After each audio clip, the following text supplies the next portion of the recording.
近期，香港豪門霍家再度成為全港焦點。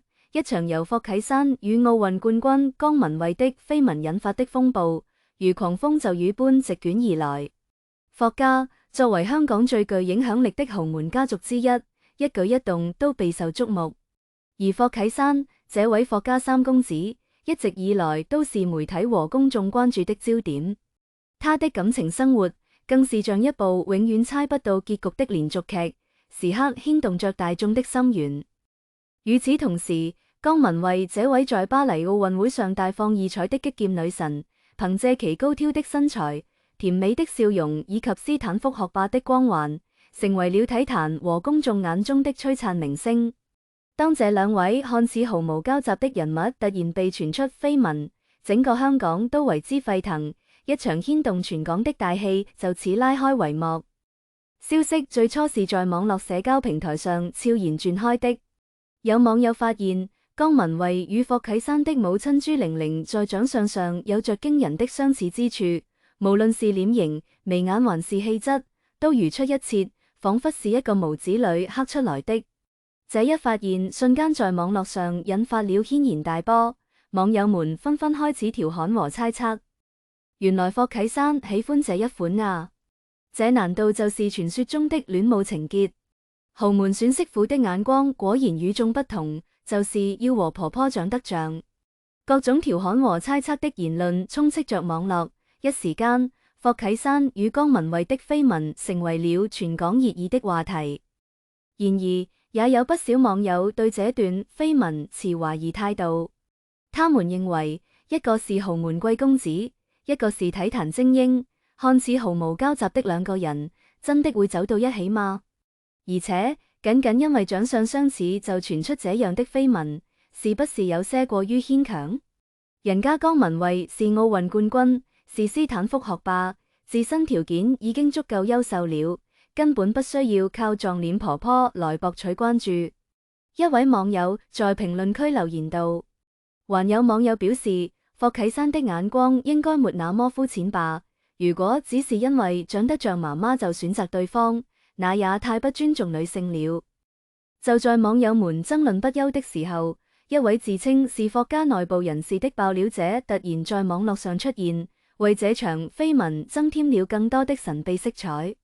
據這位爆料者透露，霍啟山與江文蔚的相識並非偶然，而是霍家有意安排的一次邂逅。霍家一直希望霍啟山能夠早日成家立業，為家族增添新的活力。而江文蔚作為體壇精英，不僅形象正面，而且才華橫溢，完全符合霍家對兒媳婦的期望。爆料者稱，霍家高層在一次活動中結識了江文蔚，對他的印象非常好，於是便有意撮合他和霍啟山。爆料者還透露，霍啟山對江文蔚也頗有好感。霍啟山平時接觸的女性大多來自豪門或社交名媛圈，而江文蔚的清新氣質和獨立個性讓他眼前一亮。兩人在幾次接觸後，關係逐漸升溫。然而，對於這位內部人士的爆料，霍家和江文蔚方面都沒有做出任何回應，這不禁讓人懷疑爆料者的說法是否屬實，還是只是有人為了博眼球而編造的謊言。為了進一步探尋這段緋聞的真相，我們不妨將目光聚焦到一次霍家舉辦的高端慈善活動上。據現場目擊者稱，當天霍啟山和江文蔚都出席了活動。活動現場燈光璀璨，賓客雲集。霍啟山身着一身不挺的西裝，英俊瀟灑，氣質不凡，一出場就吸引了眾多目光。而江文蔚則穿着一件簡約而不失優雅的晚禮服，高挑的身材在燈光下顯得格外迷人。在活動過程中，霍啟山和江文蔚被安排坐在了同一桌，兩人不時低頭交談，臉上都洋溢着微笑，看起來關係十分融洽。有目擊者稱，看到霍啟山在交談過程中，不時用溫柔的眼神看着江文蔚，而江文蔚也會偶爾害羞地低下頭。他們坐在一起的時候，氣氛很微妙，感覺像是有一股無形的電流在兩人之間流動。一位現場嘉賓回憶道，而且霍啟山還主動為江文蔚遞飲料，幫他拿東西，非常體貼。然而，也有目擊者表示，兩人只是普通的交流，並沒有過於親密的舉動。他們可能只是因為共同參加活動而聊得來，不能因為一些小動作就斷定他們在談戀愛。一位謹慎的嘉賓說道。隨着緋聞的不斷發酵，網友們的爭議也愈演愈烈。一些網友對這段緋聞表示祝福，認為霍啟山和江文蔚郎才女貌，非常般配。這才是女神和男神的正確打開方式。霍啟山這是要上演現實版偶像劇嗎？他們期待着兩人能夠真的走到一起，成就一段佳話。然而，也有不少網友直接喊話江文蔚姐姐千萬別想不開啊！豪門深似海，你值得更好的。他們認為豪門生活雖然光鮮亮麗，但背後卻隱藏着無數的規矩和壓力。江文蔚作為體壇精英，有着自己的事業和追求，不應該為了進入豪門而放棄自己的夢想。豪門媳婦不好當，要面對各種複雜的家庭關係和社會輿論。江文蔚那麼優秀，沒必要去趟這趟渾水。一位網友在社交平台上留言道。還有網友擔心，如果這段緋聞是真的，江文蔚可能會因為嫁入豪門而失去自己的獨立性，成為豪門的附屬品。拋開這段緋聞，霍啟山本身就是一個極具話題性的人物。作為霍英東的孫子，霍震霆的長子，他含着金湯匙出生，但卻沒有選擇安逸的生活，而是憑借自己的努力在商界闖出了一片天地。霍啟山投資眼光獨到，涉足多個領域。在地產領域，他參與了一些大型項目的開發和運營，憑借敏銳的市場洞察力和精準的決策，取得了不俗的成績。在科技領域，他積極投資新興科技企業，支持創新和發展，為香港的科技產業注入了新的活力。在文化和體育領域，他也有着深入的佈局。通過贊助文化活動和體育賽事，提升了霍家的社會影響力。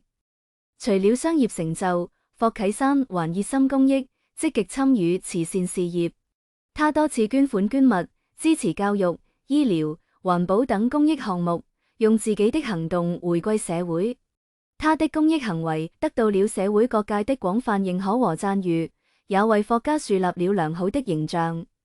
然而，就是這樣一位優秀的商界翹楚，他的感情生活卻一直備受關注。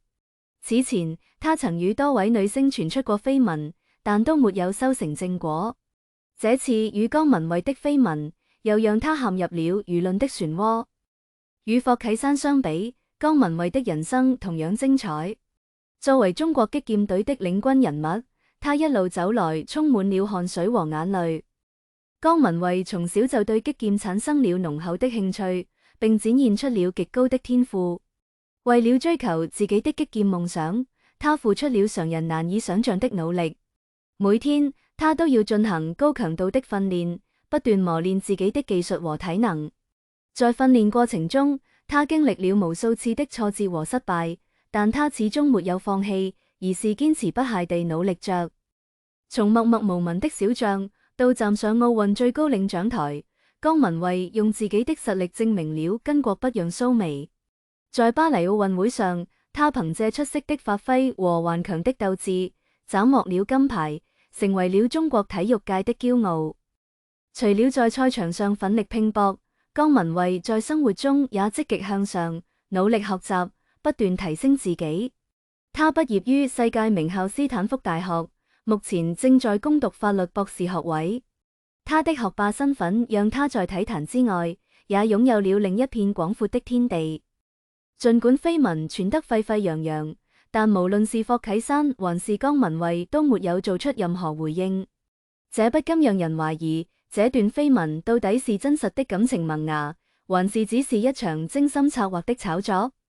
從霍家的角度來看，如果真的有意撮合霍啟山和江文蔚，那麼這場緋聞或許是他們的一種策略，通過製造話題，提高霍家的知名度和影響力，同時也為霍啟山樹立一個正面的形象。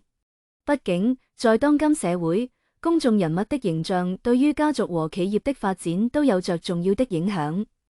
而從江文蔚的角度來看，他作為體壇明星，也需要一定的關注度來提升自己的商業價值。與霍啟山的緋聞無疑讓他成為了全港關注的焦點，這對於他的個人發展和事業推廣都有着積極的作用。然而，也有一種可能是，這段緋聞只是網友們的過度解讀和猜測。霍啟山和江文蔚可能只是在某些場合有過接觸，被網友們捕捉到了一些細節，從而引發了這場風波。這段緋聞之所以能夠引發如此廣泛的討論，除了當事人自身的知名度之外，也與人們對豪門生活的獵奇心理有關。對於普通人來說，豪門生活就像是一層神秘的面紗，充滿了未知和誘惑。人們總是忍不住想要一探究竟，看看那些光鮮亮麗的外表下，究竟隱藏着怎樣的故事。而霍家作為香港最具影響力的豪門家族之一，更是成為了人們關注的焦點。此外，在網絡時代，信息傳播的速度和廣度都超乎想象，任何一件小事都可能被無限放大，成為人們關注的焦點。這段緋聞通過網絡平台的傳播，迅速引發了全港的熱議，也滿足了人們的好奇心和八卦欲。然而，我們也要理性看待網絡上的各種信息，不要盲目跟風，更不要傳播不實言論。畢竟，網絡不是法外之地，每個人都要為自己的言行負責。截至目前，霍啟山和江文蔚都沒有對這段緋聞做出任何回應。他們的沉默或許是因為認為這不過是網友們茶餘飯後的談資，根本不值得放在心上。畢竟，一個是身家百億的豪門貴公子，一個是為國爭光的體壇精英，他們的人生本就充滿了無限可能，又豈會輕易被幾句流言蜚語所左右呢？我們也應該尊重他們的選擇，等待官方發佈準確的消息。在沒有確鑿證據之前，不要輕易相信和傳播未經證實的傳聞。無論這段緋聞是真是假，我們都應該把祝福送給霍啟山和江文蔚，希望他們能夠找到屬於自己的幸福，在各自的領域繼續發光發熱，創造更加輝煌的未來。對於霍啟山來說，希望他能夠在商界取得更大的成就，同時也能找到一個真正懂他、愛他的伴侶，組建一個幸福的家庭。對於江文蔚來說，希望他能夠在擊劍賽場上繼續創造佳績，同時也能順利完成學業，實現自己的人生價值。這場由霍啟山與江文蔚緋聞引發的全港大戲，或許還會繼續上演。但無論如何，我們都應該以理性和客觀的態度看待，不要讓謠言和猜測傷害到當事人。讓我們共同期待他們能夠給我們帶來更多的驚喜和正能量。